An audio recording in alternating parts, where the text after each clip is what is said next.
La generación del 65, esa etapa crítica de la historia dominicana, es una generación que va a surgir en condiciones muy precarias de existencia y de consolidación del pensamiento.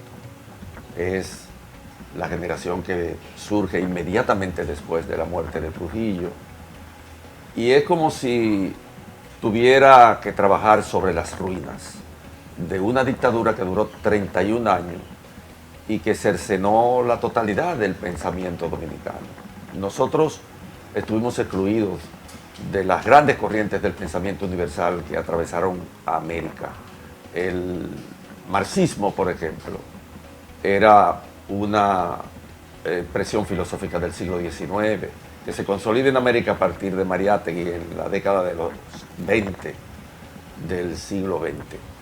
Es decir, a partir de 1921, 22, 23, comienzan a aparecer los pensamientos vinculados al marxismo.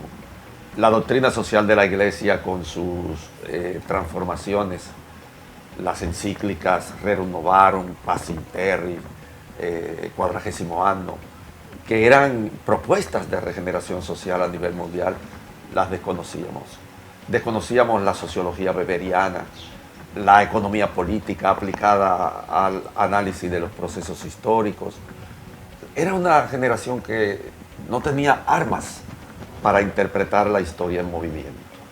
Y por lo tanto tuvo que improvisar mucho, tuvo que afiliarse al esfuerzo de indagación con esa precariedad de la estructura del pensamiento, irse incorporando al ritmo de lo que era la época y tratar de producir un efecto que era también, de alguna manera, una limitación infranqueable.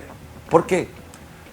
Porque si podemos definir una generación, un grupo como una generación puente, esa es la que emerge inmediatamente después de la muerte de Trujillo. Tenía que incorporarse a una de las grandes corrientes de la cultura y de la literatura dominicana, como lo eran entonces o la generación del 48, o los sorprendidos, o los que provenían del postumismo, coexistiendo todos en un mismo espacio-tiempo porque coexistieron. De manera que fue una generación muy angustiada y una generación que no tenía las armas apropiadas para decodificar la historia en movimiento, que era muy compleja. El trujillismo significó que de pronto entraron todas estas corrientes del pensamiento a la República Dominicana, que la sociedad dominicana ya no generaba la historia objetiva a partir de la emanación divina de la figura de Trujillo, que era el hacedor de la historia, que el mundo no era lo que nosotros creíamos, que aquel aislamiento al que Trujillo sometió a la sociedad dominicana se había roto y habíamos descubierto que lo que mueve la sociedad no son esas grandes personalidades de la historia, sino el pueblo que protagoniza la historia, el que la hace. Porque en el fondo Trujillo era un absoluto hegeliano. Trujillo era el primer maestro, el primer catalabartero, el primer carpintero, el primer médico, el primer profesor, el primer sastre, el primer policía, el primer guardia. Trujillo era un absoluto hegeliano. Y por lo tanto, esa era una generación que tuvo que romper con muchos esquemas de la práctica social, del pensamiento y también del esfuerzo para construir un tipo de creación literaria, un tipo de pensamiento que respondiera a la enorme complejidad y a la diversidad de la historia en movimiento. Bueno, todos estos grupos eran parte del sancocho, del potaje que se estaba cociendo. Y allí van a aparecer, porque a la hora de Trujillo morir, de sobrevenir una sociedad diferente, la organización social también se transforma. Aparecen los sindicatos, aparecen las organizaciones gremiales, aparecen los partidos políticos, la prensa independiente. El mundo es otro ya. Y en consecuencia también el arte, la cultura, se va a expresar de manera diversa. Los puntos de vista diferentes se van a agrupar también en lo que llamamos las poéticas, o sea, los discursos que explican una práctica escritural o de hacer arte en sentido general. Eso hizo que la realidad de la cultura dominicana se aposentara en estos grupos que representaban segmentos sociales específicos. El grupo El Puño, por ejemplo, es un grupo que se forma en el seno mismo de la Guerra de Abril del año 1965. Un grupo en el que participan escritores que ya tenían una presencia muy tímida en el escenario de la cultura dominicana, como Miguel Alfonseca, como Antonio López Artiles, como Janet Miller, como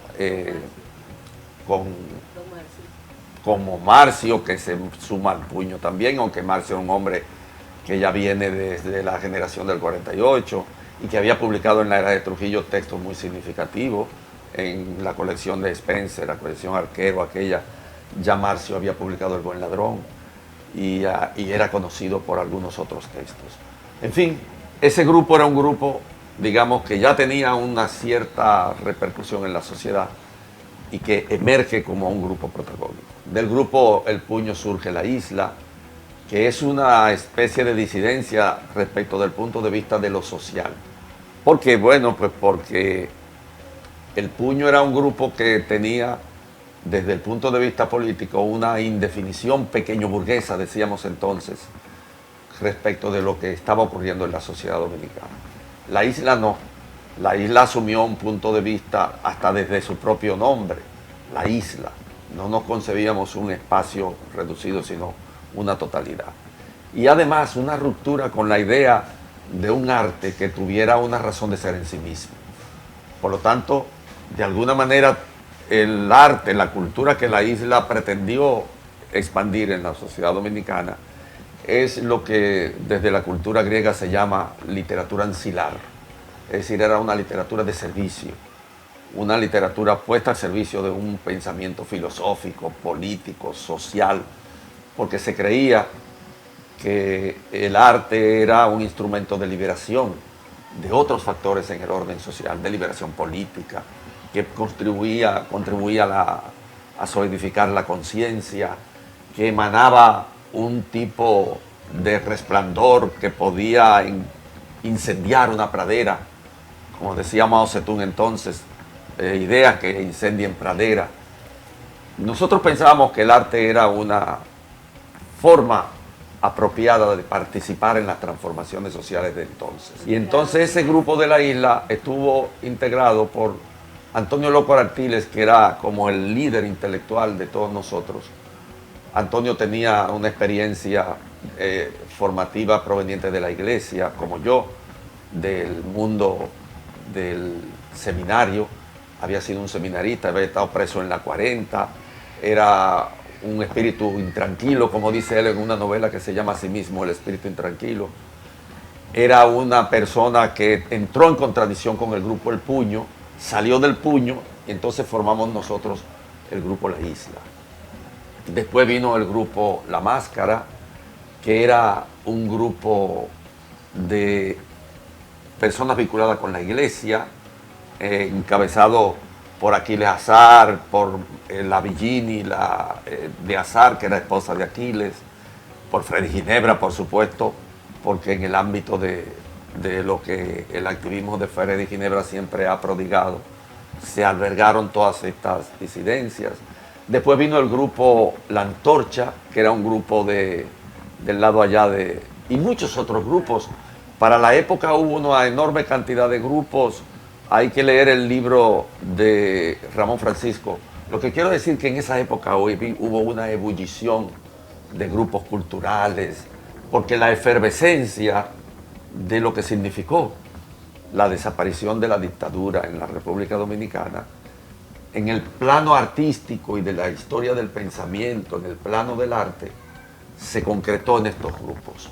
Estos grupos asumieron la carga de la transformación del discurso creativo, asumieron la responsabilidad de vincular, aun cuando fuera con posiciones como la del grupo La Máscara, que eran más puristas respecto del arte, pero todos asumimos la responsabilidad de encarnar el relevo de una generación que tenía mucho peso en la cultura dominicana, como lo era esa generación que se envuelve en el debate de los universales, que era la poesía sorprendida y el postumismo, confrontados.